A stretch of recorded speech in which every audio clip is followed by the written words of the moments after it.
Good evening, everyone.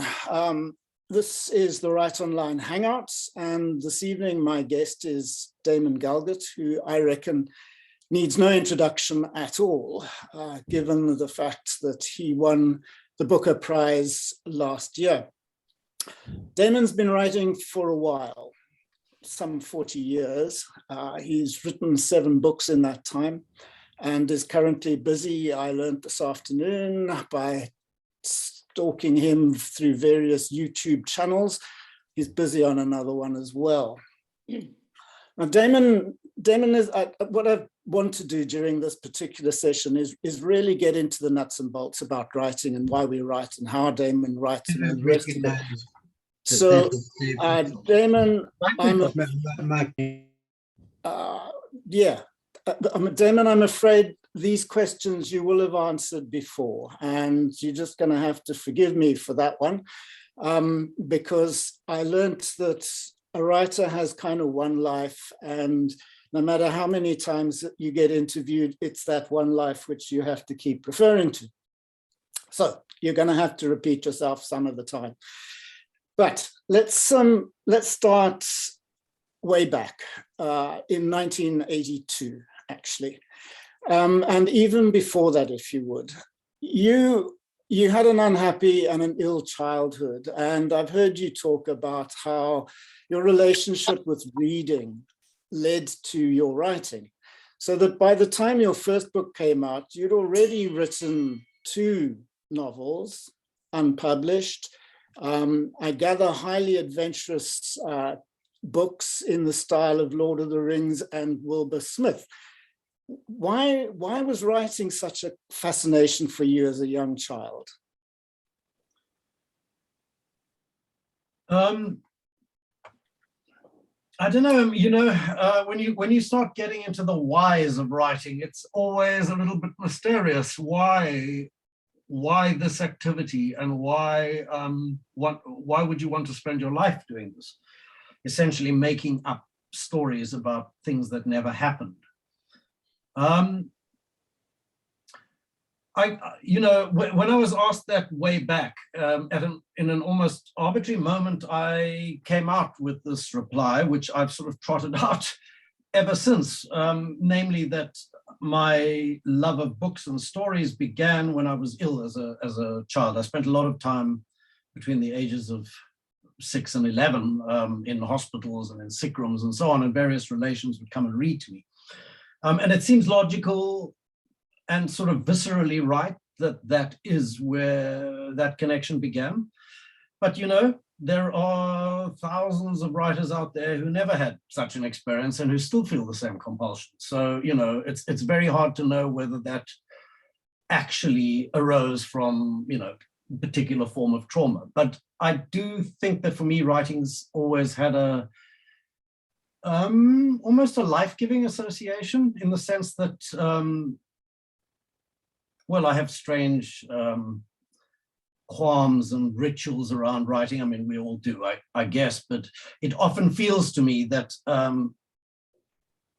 I will, if the moment I finish writing a book, I'm going to die, basically. So I sort of think the shadow of those old traumas is sort of stamped on one. But, we're talking about a time, and it's worth mentioning this. I don't know how many people tuning in here are from a younger generation, but we're talking about a time where books and reading were the central cultural diversion, the sort of thing people did instead of Netflix, I guess. It's been, supplanted by, television, and then cinema, and now streaming series and so on. But, books still continue. But there was far more of a central place for books in cultural life, I think, back then. From being, from turning to books as a sort of a refuge and a sanctuary, I guess, in a bad time, it was just a short step to wanting to create those things myself. And I started sort of dabbling, writing stories and so on. And I had actually an English teacher in Standard 4 who had an enormous impact on my life. He kind of arrived at exactly the right time and fired up my writerly imagination in subversive sorts of ways. I'd like to mention that because I think without that external influence hitting at exactly the right moment, perhaps, some stage in development might not have taken place. These are all ifs, and in some parallel universe, maybe I'm a different sort of writer or not a writer, but these are the things that I believe shaped me and kicked me along. And then, as you know, like one needs a lot of simple, dogged persistence when the basic urge is there. Yeah. Now, I mean, as a teenager, to just plow through writing a book takes a lot of effort, a lot of determination.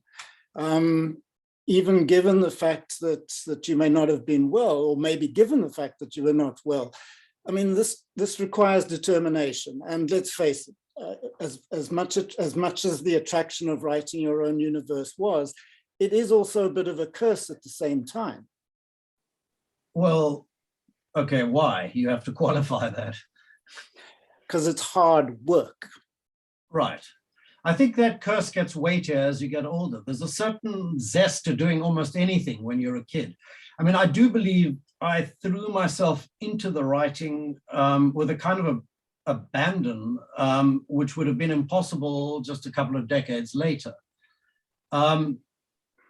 You don't know how difficult it is when you're a kid, and therefore you're not that frightened of it. Anyway, that helped me in one respect. But yeah, I guess I was a kid who spent a lot of time on his own, and I occupied myself in different ways, and this was a kind of obsessive. Okay, did the teacher help with the Sinless Season? Is that where the influence came in, or was it before that? No, that was a teacher who crossed my path in primary school. It was a high school teacher. I was in my last year of high school that I was close to, a different person altogether, that I showed that book to. And she took it off to Jonathan Ball Publishers, and Alison Lowry, who was working as an editor there, liked it enough to want to publish it. So yeah, that's how the slippery slope began. Indeed.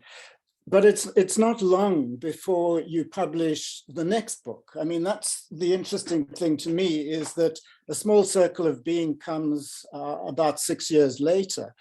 It's 4 short stories and a novella. But once again, it shows that you were constantly working throughout this period while you're also studying as a student. Is that right? Yes, it is right. Although well, firstly, even a 6-year period would be quite a long break, I should think. I mean, there are quite a few writers who produce a book a year. I mean, that seems utterly beyond me. But there are lots of writers who are far more prolific than I am. And there are generally 6 or 7 year gaps between books for me. That seems to be the rhythm. I wrote a failed novel, maybe even a couple of failed novels in that gap, I think. And then Small Circle of Beings came about while I was a drama student, but I was, it had been sort of cooking for a while. It was quite, the novella in particular dealt with, my illness as a kid and the effect on our family, fictionalized, but I'd been storing it up, and then I kind of took a Christmas break. I think instead of going to see my family over Christmas, I used those weeks to write it, quite an intense sort of writing period. And at university, you were clearly studying literature and drama, is that right? So you were getting an idea of the structure of novels at the same time? No. My sole qualification post-matric is a performer's diploma in speech and drama. I did deliberate with myself about whether to do English as well, but I think sheer laziness propelled me in the direction of drama. I had an embarrassing conversation with J.M. Coetzee, one that I'd rather erase from my memory, but instead I'll share it with you. Back then, when I actually kind of pushed my way into his office to ask his opinion on whether I should do English or drama or a combination of both. And I think just to get rid of me, he told me I should do drama. And All right, but that must have had a plus to it as well, because drama is about dialogue and it's about the presentation of characters. Now, surely, given your qualities with dialogue now, surely that helped towards that. No, hugely, I think. I mean, at that point, I was still writing plays, and I had a little confusion about whether I wanted to be a playwright or a novelist. It was a time when theatre was still quite significant in South Africa. Anyway, going to drama school resolved for me that prose was my thing. But yeah, some of the qualities of theatre have definitely lingered. Dialogue, but also a strong visual sense, I think. I have to be able to imagine a scene before I can really get into it. And very often a setting is as important as a character for me.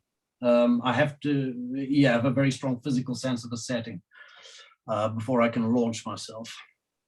And is that why you moved from drama to fiction, to novels, because of the setting, because of the need to imagine it like that? No, I think my need to write books essentially was greater than my need to do almost anything else. I mean, I'd never really had an aspiration to be an actor. I had an aspiration to write plays, but that aspiration faded, as did theatre, basically post '94. And the course seemed set for me to just try to keep writing books and to keep doing that. And I sort of have, I mean, with, some gaps, as I say, in between, but it has been a long road. And 9 books, incidentally, Mike, not 7. You underscored me there. I do beg your pardon. And what are the ones that I have missed out? I don't know. You didn't bring up. Well, we'll go through them. So 9 makes it a hell of a lot, isn't it? I mean, that's a lot of books for 40 years. Yeah, they're quite slim, some of them, and a lot of years passed between the books. I don't know what to say about it. It distresses my agent and probably my publishers, but that's your rhythm is your rhythm, I think, and finding it is part of the process, and trying to work with it is part of the process too. Yeah, you mentioned in an interview how you had a kind of mid-career lapse, if I could use that word, where you suddenly didn't have publishers, they turned you down, you didn't know what to do, you were at a really low point, and you started traveling as a result. Have I got the chronology here correct? The traveling had sort of been going on for quite a while, on and off. I had a long period where I felt very, very unsettled, and I would sort of use Cape Town as a base, but then go off somewhere else. And I didn't have a regular home, but I sort of kept writing through all of that. But it's true, yes. I think my early start, because my first book appeared when I was 18 or 19 and got a fair amount of local attention as a result, and then got picked up by Penguin in the UK and by Penguin in the US. And I had the very, very mistaken impression at a young age that this was a lot simpler than it actually is. The interest was more in my age than in the quality of my writing. I mean, I feel a bit embarrassed about my first novel, quite honestly. But that faded, obviously, because your age, as I got older, that ceased to be a talking point, and I was being judged by the much fairer standard of, how I'm accomplishing the writing along with everyone else. So by those standards, I guess, I was writing books that were not making a huge amount of money, got passed around from one publisher to another, and then eventually dropped by publishers. And I was still being published here in South Africa, but when I wrote the original version of In a Strange Room, not even Penguin South Africa wanted to do anything with it. They basically told me it was too odd a book to sell. And in short, this is the comeback novel, though, isn't it? This is the one that brings you back into the limelight. Well, it was delayed slightly because I set it aside, and I, as a kind of really at that point, last ditch attempt to resurrect my career, wrote The Good Doctor. And I got a lucky break because I really was broke, seriously broke, and not really equipped to take up some other line of work. But I got a lucky break in the form of a Belgian director, a wonderful woman, Marianne Hansel, who wanted to make a movie out of my novel, The Quarry. And the money that I got from that movie bought me a tiny little studio apartment, and it kept me going for about 5 years, living quite frugally, but kept me going. And in that time, I wrote The Good Doctor, and really, I don't know, my luck changed. And things improved. So, but yeah, I do feel it could have gone another way entirely. All right, but in other words, it was a belief that you could continue to do this work, that you had to keep on writing. I mean, this seems to be the story that keeps on coming through as you're talking, that this is what you're going to do, come hell or high water. I guess so, yeah. I mean, it's not an inconceivable idea that one could give up doing it. In fact, I mean, I think I came sort of close, but it's more a need than a belief, if I can put it that way, without sounding overblown about it. But I do think I need to do it in some psychological way that leaves me feeling incomplete or incomplete and adrift. Yeah. If I'm not doing it. And this need then in between books, is there a period when you finished a novel before you start the next one? Is there a period there where you're not thinking about a book? Is there a period where you're feeling anxious about even starting to write another one?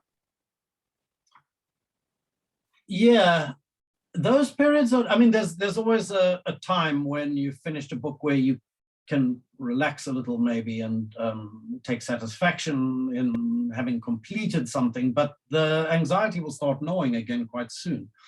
And it's looking for the next outlet, I guess. But for me, finding that's not so straightforward. I mean, I don't regard this as a I don't know the terminology for it, but I don't have a formula and a set form that I can return to repeatedly. I think it must be a relief to have that, but for me, it's always been part of the process to cast about and kind of look for what wants to be written. And what I mean by that, I guess, is what's my current preoccupation, what's the knot at the center of my life, and how can I somehow give voice to that? So even though I might not think about it in those conscious terms, that's sort of how it's working. And then sooner or later, because your mind is, I guess, receptive and looking in the universe for various cues for the right vehicle for whatever's itching, sooner or later something's going to strike you, some idea, some conversation, some fragment that feels as if it will serve your purpose. And usually it's not clearer than that. It's a feeling that, yes, this has a magnetic quality of some sort. And part of the process for me is trying to figure out for myself why this particular idea has the pull. And sometimes that's the very last thing you discover.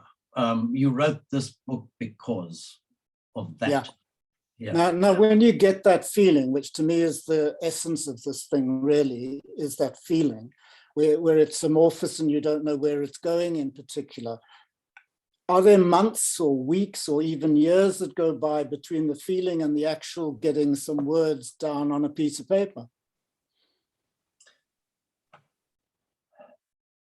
It really depends. I mean, I don't want to give the impression that if there's a long gap of time between books that I'm not trying to write books, because a lot of that time I'm making starts on things. So I've got notebooks full of,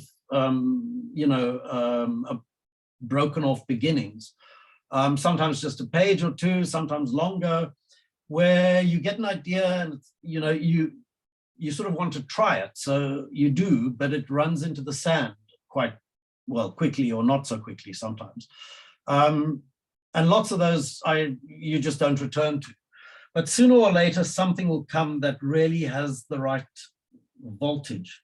Part of it's testing out ideas, I guess, because I know there are writers who plan everything out in advance. I wish I could, but I'm not that way. So part of it is seeing how much potential this idea has. Is it a situation that can unpack in different directions in interesting ways, or does it have its limits? So, you've got to be serious about it. A book can take 4 years, 5 years of your life. It's, I talk about it often as a sort of relationship you're entering into.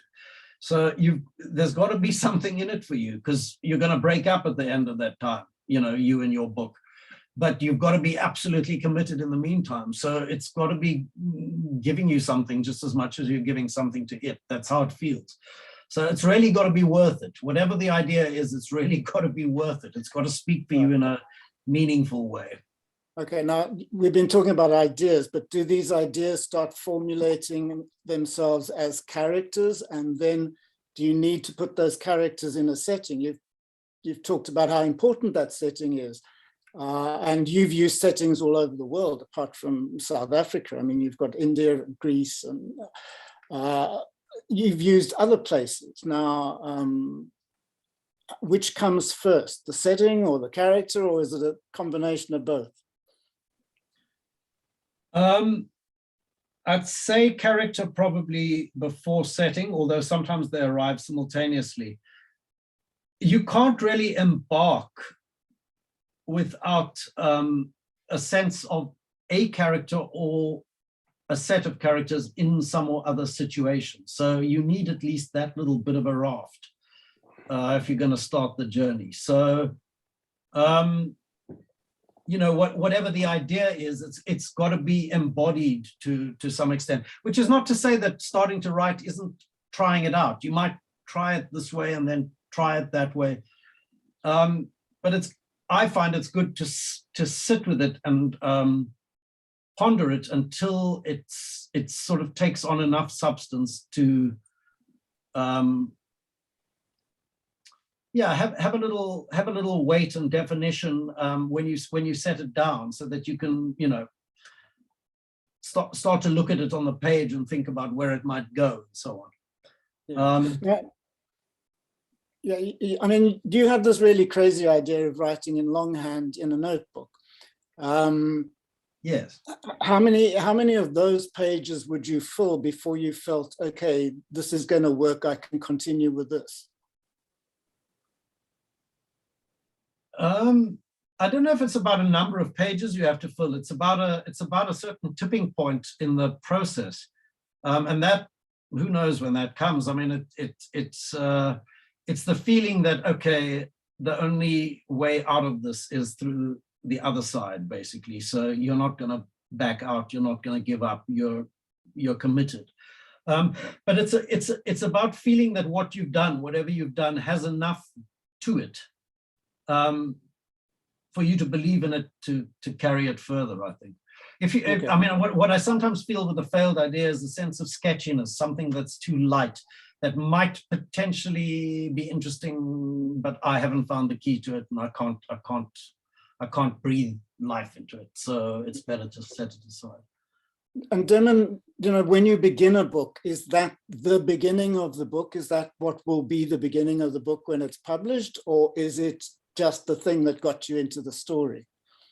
Yeah, I'm kind of linear in how I work. I mean, stuff can shift. but generally I like to begin at the beginning and then, plod on till I get to the end. I mean, I know there are writers who work in very different ways. I remember reading Nabokov works on cards, which he likes to shift around and change the order of. And I know Colin Tabine works on one, he also works longhand, but he works on one side of a notebook and then he does another draft on the other facing page, sort of with reference to, so you can pick your method. I think everyone's got to fit their method to their temperament, really. And what do you do? Is it line by line by line and then scratchings and terrible scratchings and crossings out and asterisks and numbers? And I mean, it starts to look like an absolute mess, and the only person who knows their way through it all is me, which is terrifying and satisfying at the same time. I do often rewrite. So if I've got a chunk or a sequence that has a particular shape that feels more or less complete, I would often rewrite that and try to give it a better shape or flow before I proceed. And then do that with rewritings. And then, at some point you have to put all the rewritten bits together and rewrite that, I guess. But yeah, lots of rewriting as it goes. Okay. And you get to the end of a first draft. This is in a notebook, right? So it's chronologically paged. You get to the end of the first draft. What happens then? Then you go back. I mean, I like to.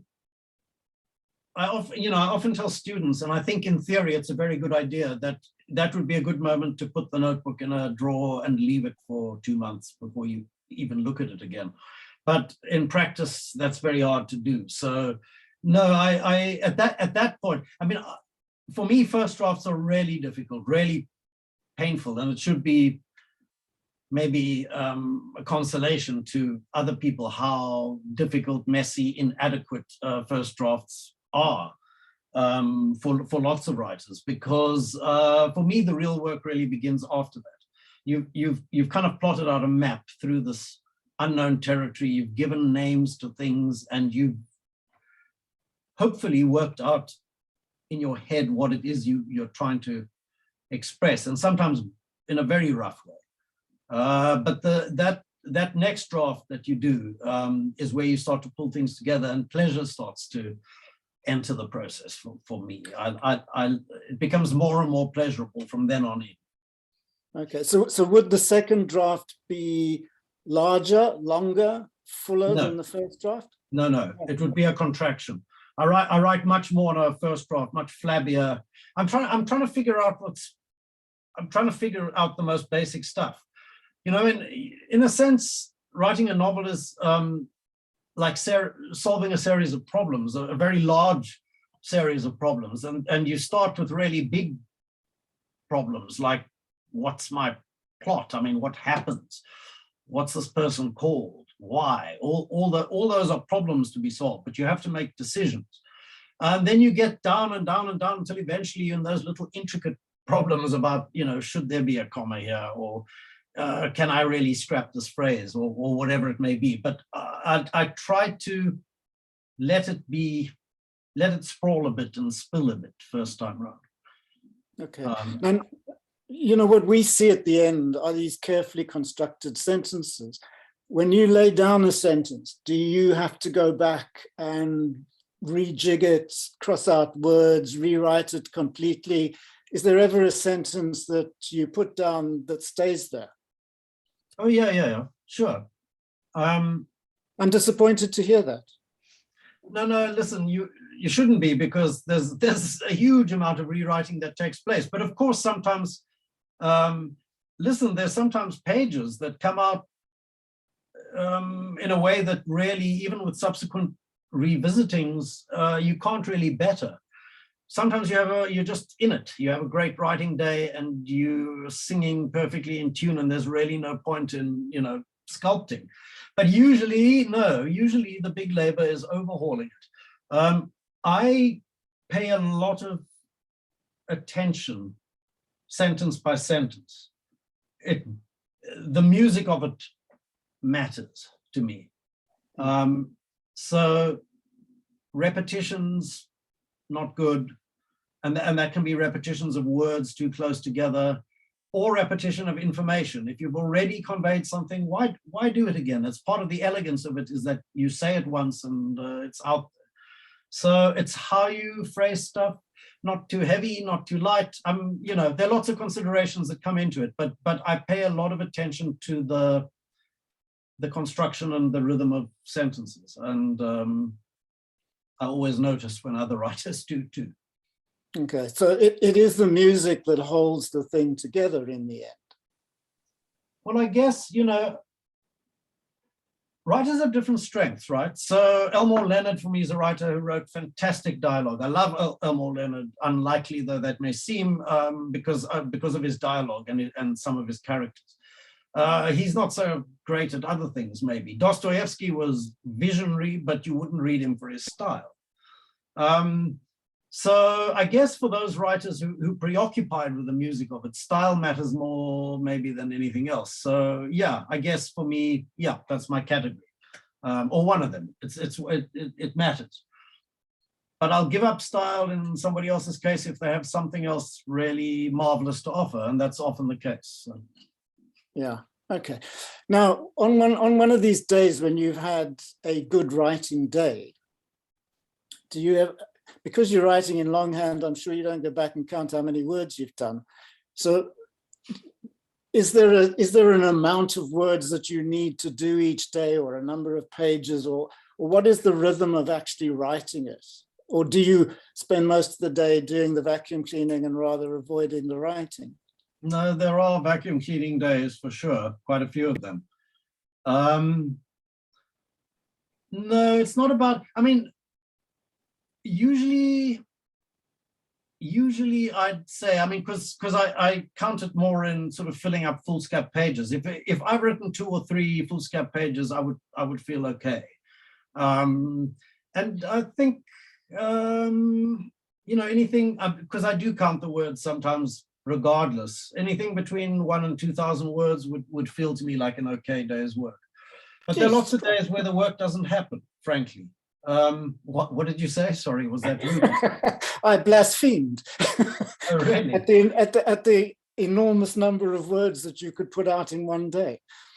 No, that's a very good day's work. I mean, there are many days when that's not the case at all, and there are days when you just, well, when I cannot work. I mean, the machinery is shot or something, but the thoughts won't line up, and the imagination won't kick in, and there's no point. Then I go and climb the mountain or something. Okay, so that's what you do when that doesn't happen. Well, it's one of the things I do, yeah. Sure. You know, it's what I said earlier, that you've got to work with your own temperament, really. And there are people who work best in a methodical, you know, set hours sort of way. If that's your nature, fantastic. If, like me, you're chaotic, impulsive, easily distracted, you've got to make it work, whichever way it does. You know, for me, it's about reaching a point where you're sufficiently obsessed that you're not driving yourself to it. The work is actually driving you. But it can take a while, usually a first draft. I drive myself to the first draft in order to be driven by the book further. You know, that's how it feels. Yeah, there are often writers who say that, you know, they thoroughly enjoy writing and they get a great kick out of it. Would you belong in that category? Most of the time, absolutely not. The feeling is more, I mean, it's an image I've used before, and excuse me if you know, anyone's heard this. It feels to me like mud wrestling with some unknown opponent in the dark a lot of the time. And unless you're especially kinky, that's not really a pleasurable prospect. But I do get the last stages of a book where, in fact, you've exerted, or at least the feeling is that you've exerted some kind of control over this initially incoherent material, that you understand your motives and that you're pushing it towards some theme. You're organizing it around some, you know, a theme that you're aware of. and that you've managed to sort of articulate to yourself and through the book in certain ways. That feeling is deeply pleasurable.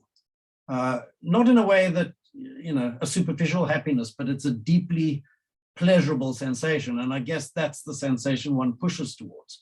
The feeling of finishing a book finally and bringing it, you know, I want to say bringing it to a point, but it's not a point. It's to whatever its final form is.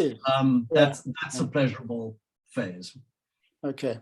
Now, in this long time of writing a book, you're alone. Do you have a reader? Do you bring a reader in at any point during the process, or does that have to wait till the end? I feel very secretive while I'm writing. I don't want to let anybody in.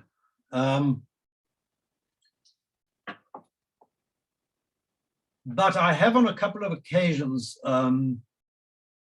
because I felt insecure about particular books, asked certain people to have a look at, you know, sequences and to give me an honest response as to whether they, you know, thought it was working or not. I did that with A Promise. I did it also with Arctic Summer, I think. Yeah, but otherwise I generally try to take the book as far as I possibly can on my own, which is through several drafts, typing it up, scouring it, doing doing everything that I consciously possibly can. But there are always, you know, things you can still do. Yeah, yeah. And when it does get to a reader, do you have somebody particular that you send it to, or is it just to your agent?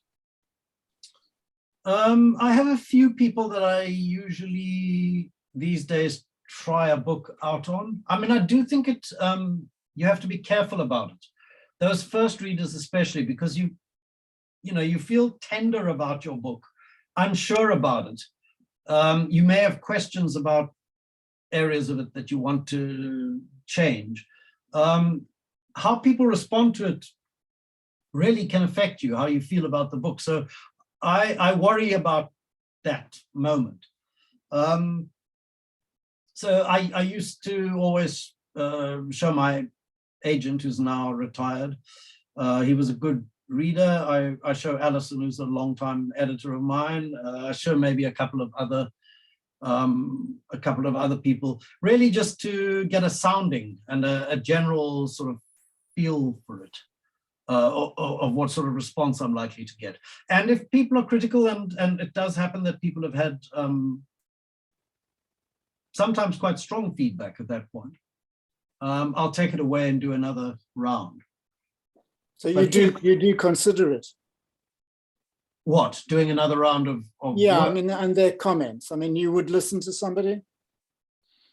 Yes, at that point, definitely. I don't feel certain of myself. I don't feel certain of what I'm producing when I'm writing. So even when I'm done, I mean, it's not a feeling of conviction and certainty, not at all. Not until sufficient people have responded warmly to a book do I sort of start to thaw out and feel warm about it myself. Now, this is something that you've talked about before, is self-doubt, which I think you value highly. Well, I do and I don't, because I think there have been periods in my life where I've almost been paralyzed by self-doubt. I mean, you really can undermine yourself by being unsure.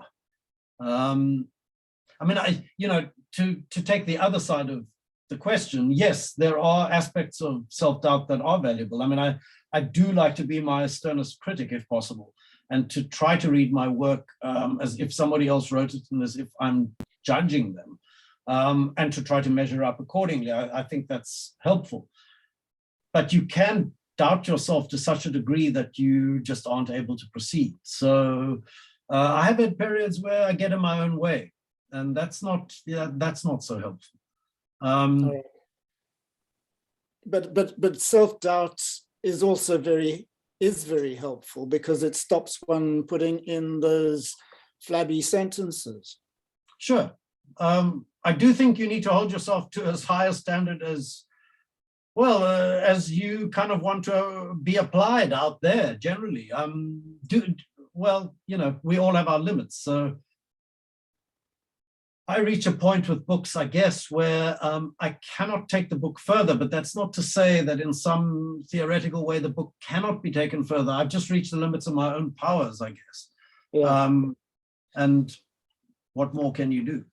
No, I know. I mean, W.H. Auden had this wonderful thing that you abandoned a poem, and it always seems to me that one has to get to a point where you abandon a novel as well. Yeah, well, I've heard of writers who continue to sort of improve their texts in the published version, you know, making corrections in the margin and so on. I mean, that seems to me a futile obsession, but I understand the mentality, yeah. And Damon, do you think that over the years you get better? Do you think that the sheer business of writing so much does make it better? Yeah, you get better at it. I mean, it's, you know, anything that you do over and over and over for a great many years, you're going to get better at. It's really just as simple as that. You may not get hugely better, but, you know, you get better in small, significant ways. So you mean you recognize moments when you've done this before and you can do it again? Well, where you recognize moments where you think, yeah, 20 years ago, this would have been a struggle, but I know what I'm doing here. But that doesn't mean you're not going to, you know, hit your own limits regardless. You still come up against things that are out of range and out of your reach. So it's not as if you can feel smug about improving, but yeah, you do get better. Sure. You do. Okay. Just to get back to the drafts, you've done 2 in longhand, you then type it out. Do you work on the digital version as well? Are there changes, rewriting done at that point? Yes, it sort of depends on how I'm feeling about it at that point. Sometimes typing it up is your last draft. You have an opportunity to, you know, do those last finessing sorts of changes, but very often it's still a little bit loose and ragged at the edges, and you still want to pick it over. But, you know, even after I've submitted novels, they've been accepted for publication, you know, there's a long lead in, months and months before they actually appear, and I'll still be picking over it and making changes through that process. So it's not as if it ever really stops. But I think at the point where you're no longer moving sentences around, you're fiddling with words, it's okay to send it publisherwards. At least that's how it feels to me. Okay. If anybody has any questions, please just ask or type them out, and I will ask Damon. Damon, there was one question from a member of the masterclass, and it relates to the promise. And it relates to the style of the promise. And I'm going to assume that everybody has read the promise and therefore knows the structure of the book. In any one particular paragraph, you can go through a number of perspectives, moving from a third person into even into the first person. Now, the question from the writer in the masterclass was, did you write these bits separately and then fit them together to get a cohesion at the end? Or was there a natural flow to this that you just got hooked into and went from there? The latter, but I began the book far more stodgily, traditionally, and then broke away to, I mean, I don't want to repeat a story that people may have heard before, but I broke away to do a couple of drafts of film script, and when I came back to the book, I suddenly saw possibilities in the narration that had not been apparent to me before, and they were cinematic in their approach and their logic, which is how I suddenly, it wasn't that I discovered a voice that could move in this way. It was that I allowed it to happen. That suddenly the logic of a fluid voice that could very rapidly cut, as it were, from one character to another, one situation to another, it seemed permissible after writing the film script, and it fitted very well with my own sensibility. So no, it was a stylistic choice, and once I'd embarked on it, I went with its logic, and the rest of the book was written in that way. And indeed, I went back to rewrite the early parts of it in the same voice. In fact, to me, it seemed that you'd picked up a rhythm and that it was almost being dictated to you. That's how it reads. I'm sure that's not how it happened, but that's how it reads. Something of that sensation applies, actually. The sense of dictation, which, I mean, I don't actually believe it's true that I'm, receiving dictation from no, of course not. anything, but there is something of that sensation when you hit a particular groove writing wise, and the voice has its own forward momentum. There is a sensation that you are almost taking dictation, that your hand is following behind whatever the thought is that's giving rise to this sentence. Yeah, I have a question for you. This is from Sapiru Mahala, who's just written a book on Cantemba. Is there a distinction between how your work is received by South African audiences and audiences elsewhere in the world? Has there been any difference since you won the Booker? So 2 questions.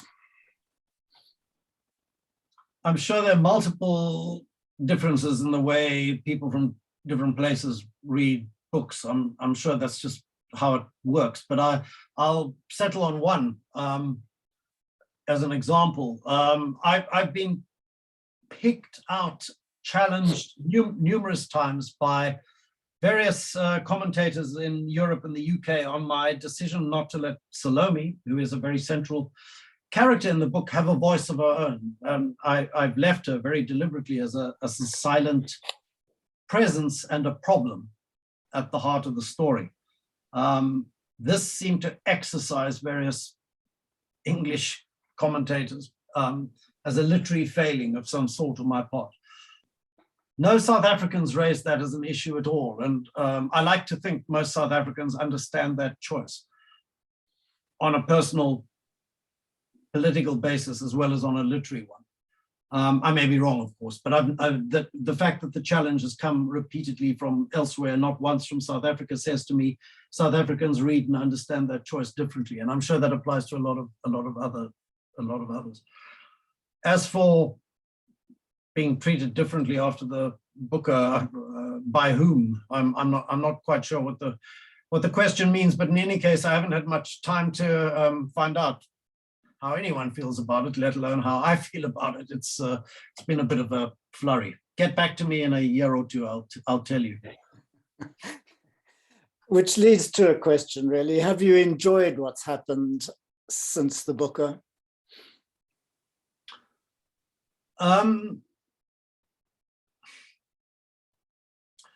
I have certainly enjoyed some of it. I've had some very interesting conversations, encounters, and of course, it's all a great blandishment to one's ego.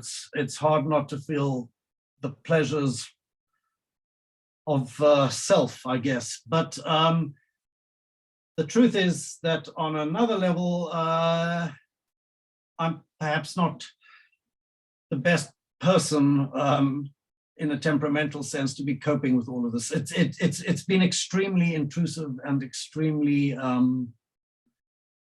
demanding. And part of what's difficult about it is that it's very hard to expect any sympathy from anybody. I don't really. I wouldn't feel sorry for anybody else, but it's been a very exhausting time, and I won't be altogether sorry when this year has slid by. That's the truth. Okay. Let's move from the publicity side of it to reviews. Do you read your reviews? Yes, I do. I never quite believe people who say they don't, but yeah, I do. Okay, well, I don't. I'm just surprised that you do. Why would you torture yourself? Because the torture of not knowing is almost as worse, as almost as bad as the torture of being, publicly humiliated. So, pick your torture, really. Okay.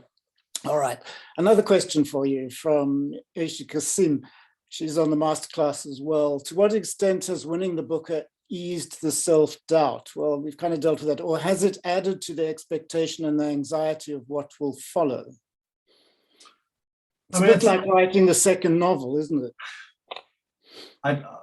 The honest truth is I don't know. I haven't had a moment to do any work on my own, and until that happens, I won't really have any clear sense. My intrinsic feeling is that writing books has always been enormously difficult. It's not going to be it's not going to be better, and I don't think it's going to be worse. It's just going to be the same difficult thing it always was. That's what I expect. Yeah. The second question, I think we kind of have dealt with already. Do you get to a stage where you're satisfied and consider a book finished and no more tweaking is necessary? Well, I think you've kind of talked about that. And as you said, you try to improve it all the way through or make alterations even when it's been submitted to a publisher. So I do try, but what's interesting? I have a Dutch translator. He's translated books of mine before, who's incredibly good at this very particular thing. I mean, he's good at lots of things, but this one particular thing is of picking up repetitions of words, sometimes within a page of each other, or phrases sometimes within a page of each other, which is something that bothers my ear. It doesn't bother all readers or writers for that matter. But he continued to find those sorts of repetitions right up until the very, very last moment. So much so that they held off on publication in England to let him do his translation first, in case he found any sort of ones that had passed anyone else by. There are always little things that find their way into the final text. And there's one repetition that even passed him by, and I'm not going to bring it up, but every book sort of needs its little tiny flaw somewhere that was, slid by all the copy editors. I think it makes it authentic. Just to get back to these repetitions, these are particular words that you're talking about for the most part. Okay, I guess there are other things as well, but what would you regard as a significant period between the use of a word, an odd word, bucket, for argument's sake? When would you be allowed to use bucket again? 1,000 words later? It's not that it follows, a set rule in that respect, but if it strikes your eye in a way that seems bothersome, then it is bothersome. That's sort of how it feels to me. So I know when I'm reading, if a word hits me that my brain knows you used that word on the previous page, then I should find a different word. Because if it bothers me, it's going to bother someone else. Okay, and it's an eye thing, it's not an ear thing. No, it's clearly both, but yeah. It's often not just one word. It's sometimes a phrase or two words in conjunction. That's especially bothersome. But there are writers who actually use repetition as part of the music and the sense of what they're doing. So there's a counter argument to this. But as part of the music, or paying attention to the music of it, you don't want those moments that sound repetitious, I think. Yeah. You've talked about writers as being recorders of the present. Now, your books focus on relationships, but there's always a background, the historical, political context to the setting. What is your focus here? Are you aware of this background and want it to be played out against your stories? For argument's sake, in The Promise, we get the end of Zuma's reign, of his stealing from the country. It's kind of just mentioned in the background. So there's always an awareness of the present. Is this something that you want to do, is record the present? Yes, I mean, it varies book to book, but you know, I don't need to tell you or most of the other people present that South African history is a great weight and a burden on most writers here, because for complicated reasons, we all seem to feel we need to speak for it in some way. And I feel that expectation no less than anybody else, but I'm also resistant to the idea of a political novel in the usual Nadine Gordimer sense of the word, where I guess everything comes down to politics, and the main focus of a novel might even be the machinations of politics or political parties and so on. That has no appeal for me. But I am aware that history, and our very recent history, shape us and are a presence in my everyday life in all sorts of ways. So I guess I'm trying to depict and respond to character and events while still paying mind to history as a presence, which it is for most of us. In the case of The Promise, it was a secondary realization. My main focus from the beginning was on the family. I wanted to look at this family, time passing, what it did to them, and so on. And it really only arrived as a secondary possibility that I could fill in the background a kind of historical wallpaper of what was taking place to the country, which made sense, because if you're looking at the passage of time and its effects on individuals, you add another level and a layer of resonance if you're looking at what time does to the life of a country, the life of a nation. So yeah, that felt like a pleasing conjunction to me. Okay. But if history had been in the foreground, that would be less pleasing. That's a different sort of novel entirely, I think. Yes, and I'm sure one that not many of us would be that keen on reading. So thank you. Damon, thank you very much for this evening. One last very short question. You apparently have a tortoiseshell Parker fountain pen that you've been using for 20 years. Are you still using it? Would you like to see it? Yes. Well, as the information came from Wikipedia, I didn't really believe it. So yes, seeing it would be believing. I'll fetch it for you immediately. It's If there are any more questions, please just put them up and I'll ask Damon, but otherwise we'll get him. There we go. Can you raise it a bit? There's it. Thank you. Yes, the old-fashioned methods. The old-fashioned methods are still the best. I buy these notebooks in India. I fill them up with my fountain pen, and only at the very end do I turn to modern technology. So writing still works the old-fashioned way, just letting everyone know in case anybody cares to follow the same path. All right. Do you still have your parrot, by the way? He's in the care of my mother up north, but he's still alive, and he sends his regards, Mike. I'm very pleased to hear this, because he sabotaged my keyboard once. Ah, yes, I dimly recall. My apologies. I hope you've got over that. Well, as you can gather, not. Damon, thank you very much for this evening. And thank everybody else. Thank you. Take care. Bye-bye. Bye-bye. Bye.